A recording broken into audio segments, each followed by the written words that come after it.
Hello, fellow bibliophiles, and welcome back to Blatantly Bookish. I'm Marissa, and today I am here to discuss my very highly anticipated Victober TBR.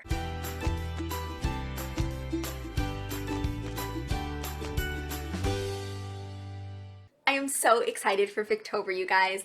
Victober, or Victorian October, is perhaps my favorite read-along besides Jane Austen July, and I just want to thank the lovely hosts Katie from Books and Things, Kate Howe, and Lucy the Reader for hosting this year. They came up with some really wonderful challenges, and I just cannot wait to discuss all of my plans for this month. I have a lot of video ideas, I have a lot of reading ideas, perhaps too many reading ideas, but we will get to that. But first I want to address my ensemble today. For the fifth challenge, the general challenge is to read a Victorian book while wearing something Victorian or Victorian-esque, and I could not for the life of me think of what I had that was Victorian or Victorian-esque. I started rifling through all the things in my house, and I decided on this fun lacy little dress, but it's definitely too immodest for the Victorian period, so I grabbed a shawl. And I actually have this bone china necklace that just reminded me of the Victorian time period. Plus, I may have gone down a rabbit hole of watching some Victorian hair tutorials, and I learned that I have very, very bad hair for the Victorian era. It's thin, it's fine, and it's not blonde. It has no volume and is very hard to make it do anything like this. I don't think it looks good from the back. I don't even know, but we're not going to turn around in this video, so who really cares? No, I had a lot of fun actually learning about Victorian hair in preparation for this challenge, and I even learned that some people with thin hair in the Victorian time period used rats, not the living animal, but the leftover hair that you find in your hairbrush, you know, those like clumps of hair that they actually put under their hair to create volume. I do not have that in my hair right now, I promise, but I thought it was a really interesting idea and one I might try in the future. We'll see. So on to more bookish things. The first challenge is Katie's challenge, and that is to read a Victorian book that equates to your favorite modern genre. So my favorite modern genre, besides classics, which isn't really a genre when you think about it, is actually historical fiction. And I am going to read Shirley by Charlotte Brontë for this one. So Shirley was published in 1849, but it takes place in 1811 to 1812, which is almost 40-year difference, and Katie says that that counts for historical fiction. So while there are a lot of different definitions of historical fiction, I am considering Shirley a historical fiction book, and it happens to also be the group read-along for the month of October, so I thought that fit in very nicely. Shirley will actually be a reread for me. It takes place during the Industrial Revolution and the Luddite revolts of 1811 through 1812. It deals with themes of labor practices, women's rights, and gender roles of the time period. And if I remember correctly, it's about two heroines who are very different from each other.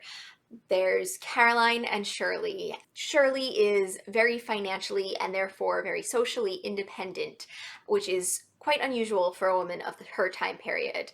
And Caroline is not so lucky, as it were. She has a much more conventional story for a woman of the Victorian era. Seeing these two characters explored on the backdrop of a major workers' rights protest is really what it is just so fascinating, and I can't wait to dive back into this book. So this book would probably be more interesting if I read it along with some other books that deal with the Industrial Revolution and workers' rights, something like Hard Times or North and South, which I've read before, but they're not quite fresh in my mind. Hopefully, I will still enjoy Shirley on a reread. The second challenge is to read a Victorian diary or collection of letters. And for this one, I'm either going to read Dickens's letters or Charlotte Bronte's letters, both of which I found free copies of. I think this is a great challenge that Lucy came up with, but at the same time, there's just so much Victorian literature that I haven't read and really want to read. And so I think I might end up just focusing mostly on the novels instead. But since I did find those free copies, I really do hope that I have the time to peruse them. And the third challenge is Kate's challenge. Read a new to you book and or short story by a favorite Victorian author.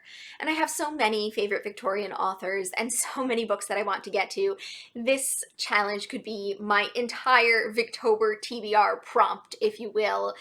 It could also be most of the shelves behind me, to be perfectly honest. So I have such a hard time picking one for this. I love and would like to read more of so many different Victorian authors: Elizabeth Gaskell, Trollope, Dickens, Hardy. So the list for this could really go out the door, but I've narrowed it down some, and I will show you just some of the Hardy and Gaskell books that I am tempted to read this Victober. The two full-length Gaskell novels that I have yet to read are Ruth and Sylvia's Lovers. And to be perfectly honest, I don't even know what they're about at this point. I believe Ruth is about a fallen woman.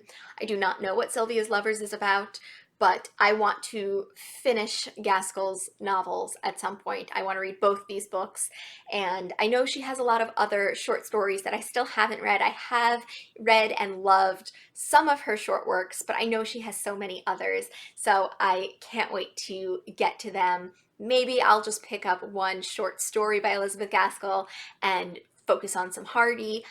I don't know. Everything is so up in the air, and I just hope that my indecision does not cripple my Victober. And here I have my stack of unread Hardys.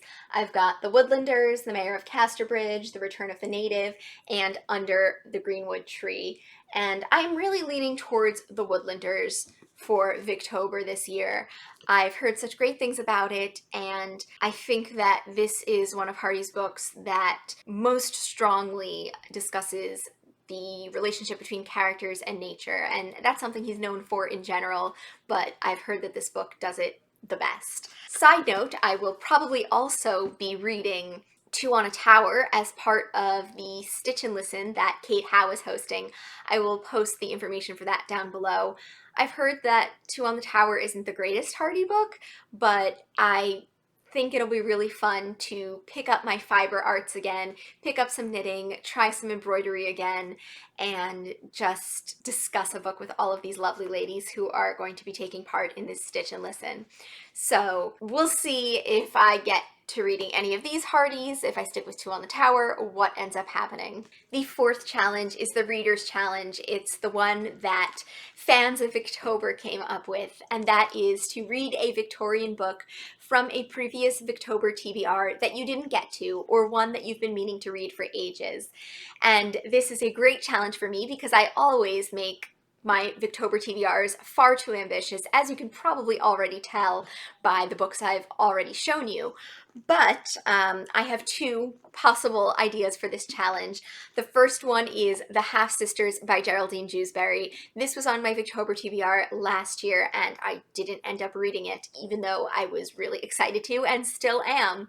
So this, if I'm correct, is about two half-sisters, as the title suggests, who lead very different lives. One is a conventional and respectable middle-class wife, but she's also deeply dissatisfied with her life, and her sister is a less respectable actress, I believe, and I think she's also unmarried. From what I understand, the book is about how she struggles with society's prejudices towards her lifestyle, while her sister struggles with feeling trapped in her marriage. And I think it'll be really interesting to compare these two characters and to hear what Geraldine Jewsbury has to say about women in the Victorian period. I feel like this one would go along very well with The Odd Women, which I read in May, and I also am excited to read some Geraldine Jewsbury. She is an author that I have never read anything by before, and I'm just so excited for this book. Also, as I'm describing this book, I realized that the premise is rather similar to Shirley, minus the historical backdrop with workers' rights. Two women very different from each other, compared and contrast within a novel.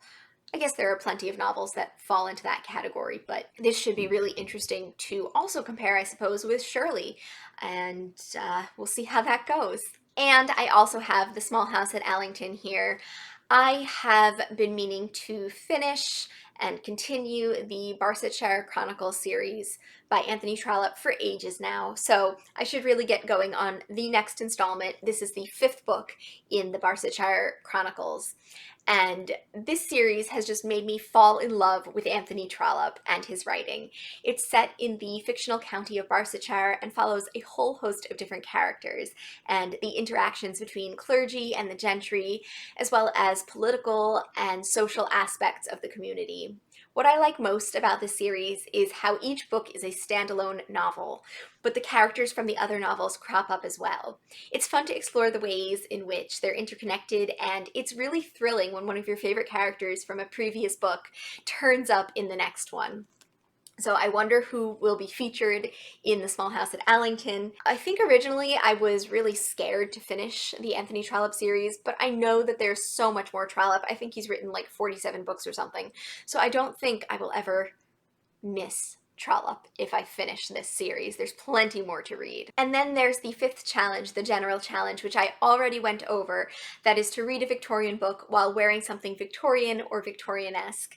And I am probably not going to put on this whole getup again to sit down and read some Victorian literature, but I will probably adorn my books with something fairly Victorian while reading, and that is this lovely bookmark that my friend gave me.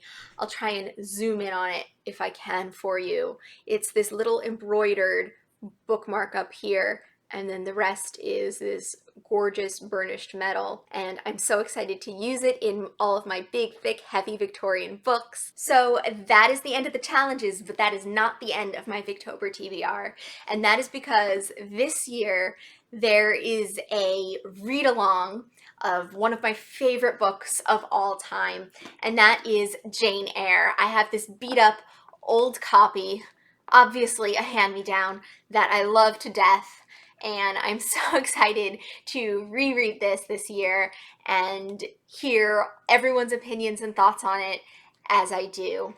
So I wasn't planning on reading this one originally, but who could pass up the opportunity to reread one of your favorite books in good company?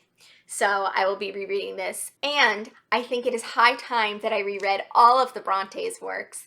And so I believe that my rereading of Shirley and Jane Eyre this month will begin a project on my channel and be the start of a massive Brontë reread for me. I'll probably read one a month until I'm done, though I'm not exactly sure of the parameters yet. There'll be an announcement video on my channel, but I'm really excited for that project, and I'm really excited to reread Jane Eyre, and Shirley for that matter, and read all of these books on my TBR.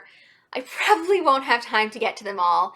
I am notorious for creating TBRs that are far too ambitious for my own good. But we'll see how far I get. I do think I have some time off in Victober, so perhaps I will read more than otherwise expected. So I can't wait to see everything that you guys plan on reading for Victober. Have you read any of these books? Did you enjoy them? Are there any books that I discussed that you might want me to bump up my list because you really hope I read them? I do hope to get to them all eventually, but we'll see. Happy reading, happy Victober, everyone, and I will see you in another Victorian-related video soon. Bye!